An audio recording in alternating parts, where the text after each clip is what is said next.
ಚಿಕ್ಕೋಡಿಯಲ್ಲಿ ಆಕ್ವಾಗೋಲ್ಡ್ plus ಶುದ್ಧ ನೀರಿನ ಘಟಕ ಉದ್ಘಾಟನೆ. ಗ್ರಾಮೀಣ ಭಾಗದಲ್ಲಿ ಉದ್ಯಮ ಸ್ಥಾಪಿಸಿ ಉದ್ಯೋಗ ಸೃಷ್ಟಿಸಿ. ಜಗದೀಶ್ ಶೆಟ್ಟರ್. ಗ್ರಾಮೀಣ ಭಾಗದಲ್ಲಿ ಕೇಂದ್ರ ಸರ್ಕಾರ ಉದ್ಯಮಗಳನ್ನು ಸ್ಥಾಪಿಸಲು ಹಲವು ಯೋಜನೆಗಳನ್ನು ಜಾರಿಗೆ ತಂದಿದೆ. ಅದರ ಸದುಪಯೋಗ ಪಡೆದು ಗ್ರಾಮೀಣ ಭಾಗದಲ್ಲಿ ಉದ್ಯಮಗಳನ್ನು ಸ್ಥಾಪಿಸಿ ಹಲವು ಜನರಿಗೆ ಉದ್ಯೋಗ ಕಲ್ಪಿಸಿ ಎಂದು ಸಂಸದ ಜಗದೀಶ್ ಶೆಟ್ಟರ್ ಉದ್ಯಮದಾರರಿಗೆ ಕರೆ ನೀಡಿದ್ದಾರೆ. ಹಾಗಾಗಿ ನಮ್ಮಲ್ಲಿ ಆ ರೀತಿ ಒಂದು ಕುಡಿಯುವ ನೀರಿನ ವ್ಯವಸ್ಥೆ ಮಾಡಿದ್ರೆ ಮತ್ತು ಇವತ್ತು ದೇಶದ ಪ್ರಧಾನಮಂತ್ರಿಗಳಾದ ನರೇಂದ್ರ ಮೋದಿಜಿಯು ದೇಶದ ಪ್ರಧಾನಮಂತ್ರಿ ಆದಮೇಲೆ ಅವರಿಗೆ ಬಂದಂಥ ಗಮನಕ್ಕೆ ಬಂದ ಮೇಲೆ ಇವತ್ತು ಪ್ರತಿಯೊಂದು ವಿಲೇಜ್ಗೆ ಎಷ್ಟೋ ವಿಲೇಜ್ನಲ್ಲಿ ಈ ಬೋರ್ವೆಲ್ ವಾಟರ್ ಇದೆ ಮತ್ತಿದ್ರೆ ಇವತ್ತು ಟ್ಯಾಂಕ್ಗಳನ್ನು ಕಟ್ಟಿ ಈ ಸರಬರಾಜು ಮಾಡ್ತೀವಿ. ಹೀಗಾಗಿ ಪ್ರತಿ ಮನೆಗೆ ಹೋಗಿ ನೀರು ಕೊಡುವಂಥದ್ದು ಆಗಿರಲಿಲ್ಲ. ಇವತ್ತು ನಗರದಲ್ಲಿ ಆದರೆ ಪ್ರತಿಯೊಂದು ಮನೆಗೆ ಇವತ್ತು ಟ್ಯಾಪ್ ಹಾಕಿ ನೀರನ್ನು ಕೊಡುವಂಥ ವ್ಯವಸ್ಥೆ ಇದೆ. ಆದರೆ ಗ್ರಾಮೀಣ ಭಾಗದಲ್ಲಿ ಇರಲಿಲ್ಲ. ಅದಕ್ಕಾಗಿ ನರೇಂದ್ರ ಮೋದಿಯವರು ಜಲಜೀವನ ಮಿಷನ್ ಅಂತೇಳಿ JJM ಜಲಜೀವನ ಮಿಷನ್ ಅನ್ನುವಂಥದ್ದನ್ನು ಇವತ್ತು ಯೋಜನೆ ತೊಗೊಂಬಂದು ಪ್ರತಿಯೊಂದು ಹಳ್ಳಿಗೂ ಸಹಿತ ಪ್ರತಿಯೊಂದು ಮನೆಗೂ ಸಹಿತ ಈ ಒಂದು ನಲ್ಲಿ ನೀರಿನ ಮುಖಾಂತರ ನೀರು ಸರಬರಾಜು ವ್ಯವಸ್ಥೆ ತೊಗೊಂಬಂದು ಹೇಳಿದ್ರೆ ಅದು ನರೇಂದ್ರ ಮೋದಿಯವರು ಅನ್ನುವಂಥ ಮಾತನ್ನು ಈ ಸಂದರ್ಭದಲ್ಲಿ ಅವರು ಚಿಕ್ಕೋಡಿ ಪಟ್ಟಣದ ಹೊರವಲಯದಲ್ಲಿ ಆಕ್ವಾಗೋಲ್ಡ್ ಪ್ಲಸ್ ಸಂಸ್ಥೆಯ ನೂತನ ಕಟ್ಟಡ ಹಾಗೂ ಶುದ್ಧ ನೀರಿನ ಘಟಕ ಉದ್ಘಾಟಿಸಿ ಮಾತನಾಡುತ್ತಿದ್ದರು. ಉದ್ಯಮಗಳು ಇಂದು ಬೆಂಗಳೂರಿನ ಏತಃ ನಗರ ಪ್ರದೇಶಗಳಿಗೆ ಸೀಮಿತವಾಗಿವೆ. ಸರ್ಕಾರದ ಸೌಲಭ್ಯಗಳನ್ನು ಪಡೆದು ಗ್ರಾಮೀಣ ಭಾಗದಲ್ಲಿ ಅವುಗಳನ್ನು ಸ್ಥಾಪಿಸಿದರೆ ಹಲವು ಜನರಿಗೆ ಉದ್ಯೋಗ ಕಲ್ಪಿಸಿದಂತಾಗುತ್ತದೆ. ಅದೇ ನಿಟ್ಟಿನಲ್ಲಿ ಈಗ ಆಕ್ವಾಗೋಲ್ಡ್ನವರು ಮಾಡುತ್ತಿರುವ ಕಾರ್ಯ ಶ್ಲಾಘನೀಯವಾಗಿದೆ. ಹೊಸ ಉದ್ಯಮಿಗಳು ನಮ್ಮ ಭಾಗಕ್ಕೆ ಬರಬೇಕು. ಇಲ್ಲಿ ಇಂತಹ ಸಂಸ್ಥೆಗಳು ನಿರ್ಮಾಣವಾದರೆ ಹಲವು ಕುಟುಂಬಗಳಿಗೆ ಉದ್ಯೋಗ ಒದಗಿಸಿದಂತೆ ಆಗುತ್ತದೆ. ಉದ್ಯಮ ಪ್ರಾರಂಭವಾದರೆ ಹೆಚ್ಚೆಚ್ಚು ಅಭಿವೃದ್ಧಿ ಹೊಂದಲು ಸಾಧ್ಯವಾಗುತ್ತದೆ ಎಂದರು. ಈ ಒಂದು ಅಕ್ವಾಗೋಲ್ಡ್ ನೀರು ಕೊಡಬೇಕು. ಅಕ್ವಾಗೋಲ್ಡ್ ಆ ರೀತಿ ಒಂದು ಬ್ರ್ಯಾಂಡ್ ನೇಮ್, ಯಾವ ಬ್ರ್ಯಾಂಡ್ ನೇಮ್ ಅಂತಂದ್ರೆ ಸರಿಯಾದಂಥ ಒಂದು ನಿರ್ವಹಣೆ, ಶಿಸ್ತುಬದ್ಧವಾದಂಥ ಒಂದು ಕ್ವಾಲಿಟಿ. ಇವತ್ತೇ ಈಗ ನಾನು ನೀರು ನೋಡಿದೆ, ನಾನು ಭಾಳ ಕ್ವಾಲಿಟಿ ನೀರಿದೆ. ಇದನ್ನು ಪ್ರತಿ ಹಂತದಲ್ಲಿ ಮೇಂಟೈನ್ ಮಾಡ್ಕೊಂಡು ಹೋಗ್ಬೇಕು ನೀವು. ಅದೇ ಸ್ವಚ್ಛತೆ, ಅದೇ ಡಿಸಿಪ್ಲಿನು, ಅದೇ ಕ್ಲಿಯರಿಟಿ ಇವ್ರು ಇಟ್ಕೊಂಡು ಹೋದರೆ ನಿಮ್ಮ ಅಕ್ವಾಗೋಲ್ಡು ಒಂದು ಸಲ ಬಿಸ್ಲರಿ ವಾಟರ್ ಅನ್ನೋದು ಬದಲಾಗಿ ಬೆಳೀತಿದೆ. ಹೀಗಾಗಿ ಆ ಕೆಲಸವನ್ನು ನೀವು ಮಾಡಿ ಅನ್ನುವಂಥ ಮಾತನ್ನು ಈ ಸಂದರ್ಭ ಮಾಜಿ ವಿಧಾನ ಪರಿಷತ್ ಸದಸ್ಯ ಮಹಾಂತೇಶ್ ಕವಟಗಿಮಠ್ ಮಾತನಾಡಿ, ಭಾರತ ಸರ್ಕಾರ ಬಡ ಜನರನ್ನು ಮೇಲೆಕ್ಕೆತ್ತುವ ಪ್ರಯತ್ನ ಮಾಡುತ್ತಿದೆ. ಹಲವು ಉದ್ಯಮಗಳನ್ನು ಸ್ಥಾಪಿಸಲು ಸಹಾಯ ಸಹಕಾರ ನೀಡುತ್ತಿದೆ. ಇದರ ಸದುಪಯೋಗ ಪಡೆದುಕೊಳ್ಳಬೇಕು ಎಂದು ಸಲಹೆ ನೀಡಿದರು. ತಮ್ಮ ಜೀವನದುದ್ದಕ್ಕೂ ಬಡಿಗೇರಾಗಲಿ ಸುತಾರರಾಗಲಿ ತಮ್ಮ ಕಾಯಕದ ಮುಖಾಂತರ ಜೀವನವನ್ನು ಸಾಗಿಸಿದವರು. ಕಾಯಕವೇ ಕೈಲಾಸ ಅಂತಕ್ಕಂಥ ಬಸವಣ್ಣನವರ ಮಾತಿನ ಮೇಲೆ ವಿಶ್ವಾಸವನ್ನು ಇಟ್ಟಂಥ ಸಮಾಜ ಬಡಿಗೇರ ಮತ್ತು ಸುತಾರ ಸಮಾಜ ಅಂತಕ್ಕಂಥ ಮಾತನ್ನ ಬಹಳ ಅಭಿಮಾನದಿಂದ ಈ ಸಂದರ್ಭದಲ್ಲಿ ಹೇಳ್ತಾ, ಅಂಥ ಸಮಾಜದ ಹಿನ್ನೆಲೆಯಿಂದ ಬಂದಿರತಕ್ಕಂಥ ರಾಜಾರಾಮ್ ಬಡಿಗೇರ್ ಅವರು ಮತ್ತು ವಿಠಲ್ ಸುತಾರ್ ಅವರು ಅತ್ಯಂತ ಸಣ್ಣ ಉದ್ಯೋಗವನ್ನು ಪ್ರಾರಂಭಿಸಿ ಇವತ್ತು ರಾಜ್ಯ ಮಟ್ಟ ಮತ್ತು ರಾಷ್ಟ್ರ ಮಟ್ಟಕ್ಕೆ ಎತ್ತರಕ್ಕೆ ಈ ಸಂಸ್ಥೆಯನ್ನ ಅಕ್ವಾಗೋಲ್ಡನ್ನ ಓದಿರೋದು ನಮ್ಮೆಲ್ಲರಿಗೂ ಅತ್ಯಂತ ಅಭಿಮಾನವನ್ನು ತಂದಿದೆ ಅಂತಕ್ಕಂಥ ಮಾತನ್ನ ಈ ವೇದಿಕೆ ಮುಖಾಂತರ ಹೇಳ್ತಾ, ಅಭಿಪ್ರಾಯಗಳನ್ನು ಮರೆತು ಸಮಾಜ ಒಟ್ಟಾಗಿ ಒಂದಾಗಿ ಸಮಾಜಮುಖಿಯಾಗಿರ್ತಕ್ಕಂಥ ಕೆಲಸಗಳನ್ನ ಮಾಡಬೇಕು ಅಂತಕ್ಕಂಥ ಮಾತನ್ನ ಈ ಸಂದರ್ಭದಲ್ಲಿ ಹೇಳ್ತಾ, ಇವತ್ತು 21ನೇ ಶತಮಾನದಲ್ಲಿ ನಾವು ಇದ್ದೀವಿ. ಹಿಂದೆ ಬಡಿಗೇರಾಗಲಿ ಸುತಾರಾಗಲಿ ತಮ್ಮದೇ ಆಗಿರ್ತಕ್ಕಂಥ ಉದ್ಯೋಗವನ್ನು ಮಾಡ್ತಾ ಇದ್ರು. ಆದರೆ ಇವತ್ತು ಹೊಸ ಶತಮಾನದಲ್ಲಿ ನಾವು ಹೊಸ ಆವಿಷ್ಕಾರಗಳಿಗೆ ಇವತ್ತು ನಾವು ಸಾಕ್ಷಿಯಾಗಿದ್ದೇವೆ. ಇದು ಕಂಪ್ಯೂಟರ್ ಯುಗ, ಇದು ಆರ್ಟಿಫಿಷಿಯಲ್ ಇಂಟೆಲಿಜೆನ್ಸ್ ಯುಗ. ನಾವು ಸಹಿತ ಬದಲಾವಣೆಗೆ ಮುಂದಾಗಬೇಕು ಅಂತಕ್ಕಂಥ ಮಾತನ್ನು ಈ ಸಂದರ್ಭದಲ್ಲಿ ಹೇಳ್ತಾ, ನಿಮ್ಮ ಮಕ್ಕಳಿಗೆ ಒಳ್ಳೆಯ ಶಿಕ್ಷಣವನ್ನು ತಾವು ನೀಡಬೇಕು. ಅವರಲ್ಲಿರ್ತಕ್ಕಂಥ ಬುದ್ಧಿಮತ್ತೆಯನ್ನು ಅದು ಸಮಾಜಮುಖಿಯಾಗಿ ತಮ್ಮ ಜೀವನದ ಕುಟುಂಬ ನಿರ್ವಹಣೆಗೂ ಅದು ಒಳಿತಾಗಬೇಕು.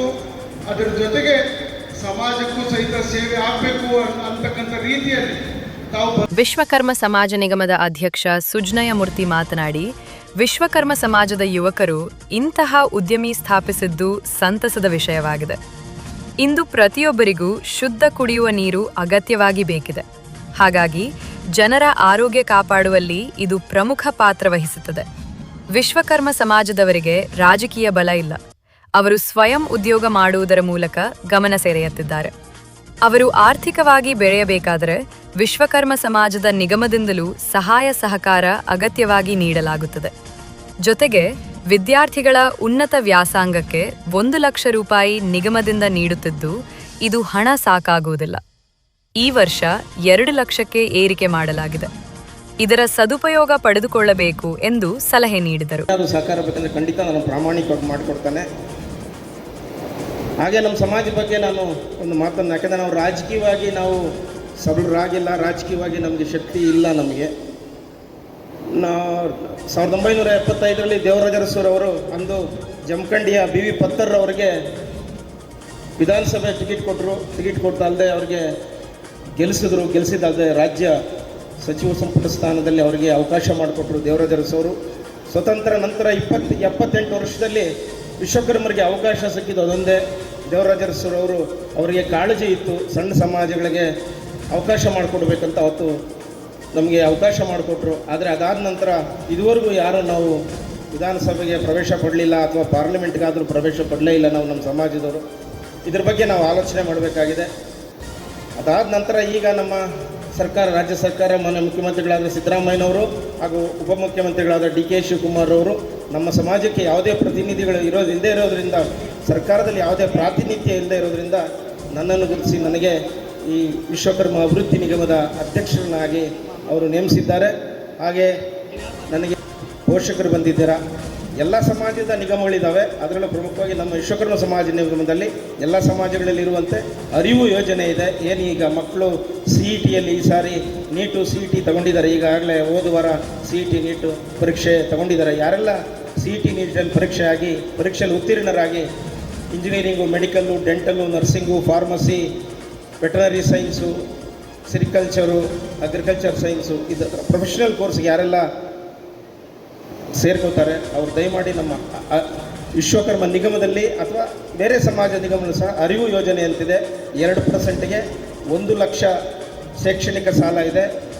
ನನಗೆ ನಮ್ಮ ವಿದ್ಯಾರ್ಥಿಗಳು 1 ಲಕ್ಷ ಸಾಕಾಗೋದಿಲ್ಲ ಅಂತ ಹೇಳಿದ್ದಾರೆ. ಅದರಿಂದ ನಾನು ಈ ವರ್ಷದಿಂದ ಶೈಕ್ಷಣಿಕ ಸಾಲವನ್ನು 1 ಲಕ್ಷದಿಂದ 2 ಲಕ್ಷ ಮಾಡಿದ್ದೇನೆ. ಅದರಿಂದ ತಾವೆಲ್ಲ ಯಾರು ಪೋಷಕರು ಬಂದಿದ್ದೀರಾ, ತಮ್ಮ ಮಕ್ಕಳು ಯಾರು ವಿದ್ಯಾಭ್ಯಾಸ ಉನ್ನತ ಶಿಕ್ಷಣಕ್ಕೆ ಹೋಗ್ತಾರೆ, ಅವರು ದಯಮಾಡಿ ನಮ್ಮ ನಿಗಮದಿಂದ ಅರಿವು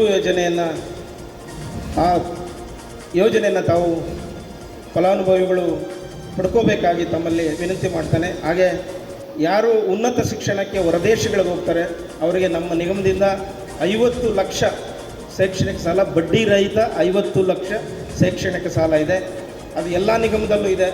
ಅದರಿಂದ ಯಾರೆಲ್ಲ ಹೊರದೇಶಗಳಿಗೆ ಉನ್ನತ ಶಿಕ್ಷಣಕ್ಕೆ ಹೋಗ್ತಾರೆ. ಈ ವೇಳೆ ಚಿಕ್ಕೋಡಿ ಸಂಪಾದನಾ ಮಠದ ಶ್ರೀಗಳು ಶಾಸಕರಾದ ಗಣೇಶ್ ಹುಕೇರಿ, ಶಶಿಕಲಾ ಜೊಲ್ಲೆ, ಮಾಜಿ ಸಂಸದದ ಅಣ್ಣಾಸಾಹೇಬ್ ಜೊಲ್ಲೆ, ಸುರೇಶ್ ಬೆಲ್ಲದ್, ಜಗದೀಶ್ ಕವಟಗಿಮಠ್, ಮಲ್ಲಿಕಾರ್ಜುನ್ ಕೋರೆ, ಸಂಸ್ಥಾಪಕರಾದ ರಾಜಾರಾಮ್ ಬಡಿಗೇರ್, ನಿರ್ದೇಶಕರಾದ ವಿಠ್ಠಲ್ ಸುತಾರ್, ಪುರಂದರ್ ಬಡಿಗೇರ್, ಪಿಂಟು ಬಡಿಗೇರ್, KR ಮದಪ್ನವರ್ ಸೇರಿದಂತೆ ಅನೇಕ ಗಣ್ಯರು, ಜನಪ್ರತಿನಿಧಿಗಳು ಉಪಸ್ಥಿತರಿದ್ದು ಶುಭ ಹಾರೈಸಿದರು.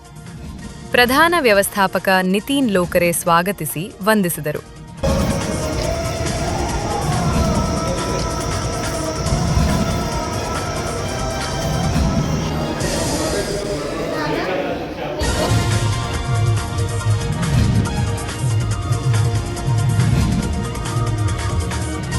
ಉದ್ಘಾಟನಾಪರ ನುಡಿಗಳನ್ನು ಆಲಿಸುವಂತ ಸಮಯ.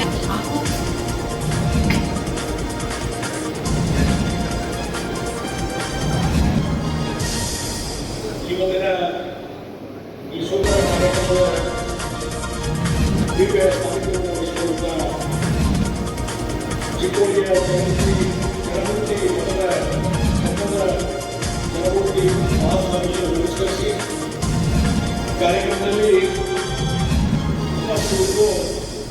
ನಮ್ಮ ವಿಚಾರಗಳನ್ನು ರಾತ್ರಿ ಕಾರ್ಯಕ್ರಮ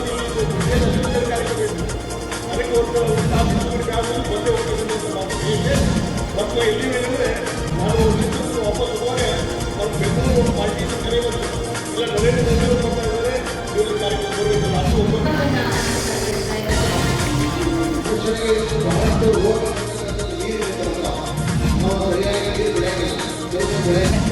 ಚಪ್ಪಾಳೆ ಸಂಸ್ಥೆಯ ಅದ್ಭುತವಾದ ಶುದ್ಧ ನೀರನ್ನ ಕುಡಿತ ಸ್ವಾಸ್ಥ್ಯವಾದ ಆರೋಗ್ಯವಂತ ಬದುಕನ್ನ ನಾವೆಲ್ಲ ಪಡೆಯೋಣ ಅಂತ ಆಶಿಸ್ತಾ ಕಂಪನಿಯ ಪ್ರೊಫೈಲ್ನ ನೀತಿಯನ್ನ ಈಗ ತೆರೆ ಚಿಕ್ಕದರೊಳಗೆ ಉದ್ಘಾಟನೆ